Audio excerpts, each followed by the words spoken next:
তো নতুন বছরে নতুন শুভেচ্ছা জানিয়ে সবাইকে হ্যাপি নিউ ইয়ার বলছি বলে আজকের ব্লগটা শুরু করছি। তো নতুন বছরে কোথায় গেলাম, কি করলাম, কি খাওয়া দাওয়া করলাম সব কিছুই তোমাদের সঙ্গে শেয়ার করব।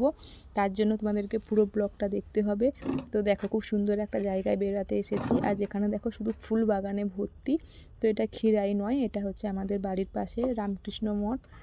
তো বছরের প্রথম দিনই রামকৃষ্ণ মঠে আসলাম, ভগবানকে প্রণাম করলাম, এইভাবেই দিনটা শুরু করলাম। তো এরপরেও আরও অনেক কিছু আছে তোমাদের সঙ্গে শেয়ার করবো এই ব্লগের মাধ্যমে। তার জন্য তোমাদেরকে পুরোটাই দেখতে হবে।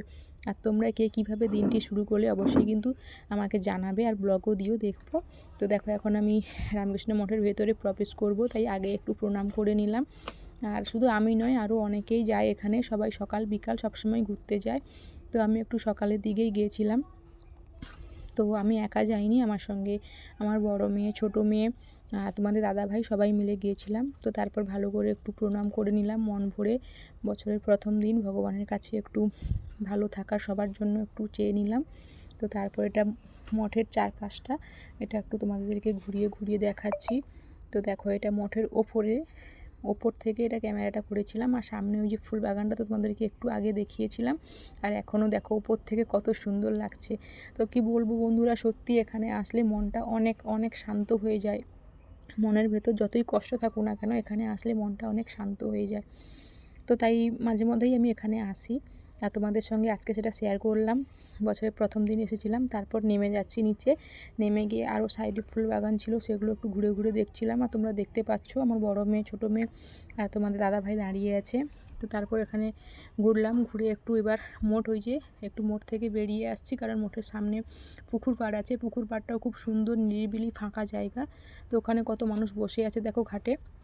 আর আমরাই ওই ঘাটের দিকে বেড়াতে এসেছিলাম। এটা পুকুর পাড়ে সাইডটা, পুকুরটা দেখো কত বড়, দেখেছো? অনেক বড় জায়গা এটা।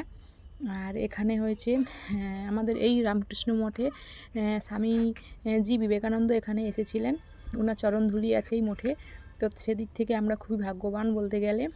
তো এখানে মঠে ঘুরলাম, ঘুরে ফিরে একটু আনন্দ করে এখন আমরা সবাই মঠ থেকে বাইরে বেরিয়ে যাব। গিয়ে তারপর কি খাওয়া দাওয়া করলাম সেটাও তোমাদের সঙ্গে শেয়ার করবোই। দেখো মঠের গেট থেকে বাইরে বেরিয়ে এসেছি, তো তোমাদের সঙ্গে শেয়ার করব কি খাওয়া দাওয়া করলাম বছরের শুরুতে। তো বাড়ি এসে আমি আমার বাড়িতে যেহেতু গোপাল আছে, তাই গোপালের জন্য একটু ভোগ রান্না করেছিলাম। আর এই যে দেখো ভোগে কি কি রান্না করেছি দেখো। ভোগে আমি আমার কানাইয়ের জন্য একটু রাইস বানিয়েছিলাম, আর বেগুনি আর কড়াইশুঁটি, নতুন আলু গাজর দিয়ে এক তরকারি সবজি বানিয়েছিলাম।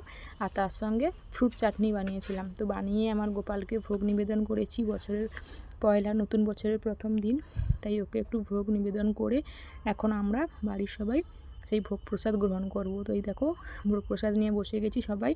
তো বাড়ির সবার খাওয়া হয়ে গেছে, এখন শুধু আমার 3 মা মেয়ে খাবো। তার জন্য তো এখন 3 মা মেয়ে খেতে বসেছি। আমার ছোটো মেয়েকে এই যে দিলাম, তারপর এখানে আমার বড় মেয়ের জন্য আর আমার জন্য বাড়ছি। তো আমার এই ব্লগ ভিডিওটা তোমাদের কেমন লাগলো তোমরা কিন্তু অবশ্যই কমেন্টে জানাতে একদমও ভুলবে না। বিশেষ করে আমাদের রামকৃষ্ণ মঠটা কেমন লেগেছে তোমাদেরকে কিন্তু অবশ্যই কমেন্টে জানাতে হবে।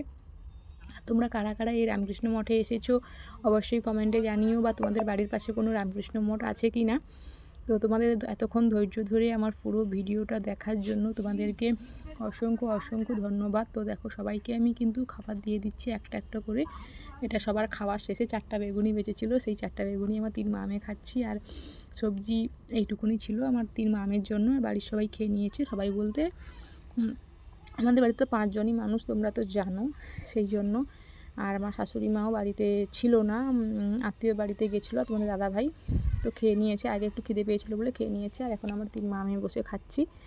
তো এটা এভাবেই আমরা পয়লা জানুয়ারিটা পালন করলাম। তো তোমাদের আশা করি ভিডিওটা হয়তো ভালো লেগেছে। তো 2025টা সবার অনেক কষ্টে কেটেছে। তো ভগবানের কাছে প্রার্থনা করছি 2026টা যেন সবার অনেক ভালোভাবে কাটে, অনেক সবাই একটু হাসি খুশিতে যেন কাটতে পারে। কারণ 2025-এ কী কী মর্মান্তিক ঘটনাগুলো ঘটেছে তা আমরা সবাই জানি। আমাদের সবার মানে কি বলবো, মনে প্রাণে গেঁথে থাকবে যেসব অ্যাক্সিডেন্টগুলো, দুর্ঘটনাগুলো, প্লেন হাইজ্যাক হয়েছে। তো আশা করছি সামনের বছরটা হয়তো সবার খুব ভালো কাটবে। তার জন্য তো তোমাদেরকে আর বেশি কিছু বলবো না, ব্লগটা তোমাকে শেষ করতে হবে, অনেক বড় ব্লগ হয়ে গেছে হয়তো তোমরা ভাবছো। তো আমি নিউ ইয়ারে যেগুলো করেছি সেগুলোই তোমাদের সঙ্গে শেয়ার করলাম। এই দেখো এখন খেতে শুরু করে দিয়েছি, আর কথা বলতে পারছি না, খুব সামনে খাবার রেখে। তো চলো তোমাদের সঙ্গে দেখা হচ্ছে আবার পরের ভিডিওতে। তোমরা সবাই ভালো থেকো, সুস্থ থেকো, আর সবাই সবার পাশে থেকো, পাশে থেকে আমরা সবাই এগিয়ে যাব এই কামনাই করছি। তো সবার সঙ্গে দেখা হবে অন্য কোনো একটা বড় ভিডিওতে। বন্ধুরা সবাই সবার পাশে থেকো, আর কিছু বলছি না। বাই বাই বলে ব্লগটা আমি শেষ করে দিলাম। Bye bye.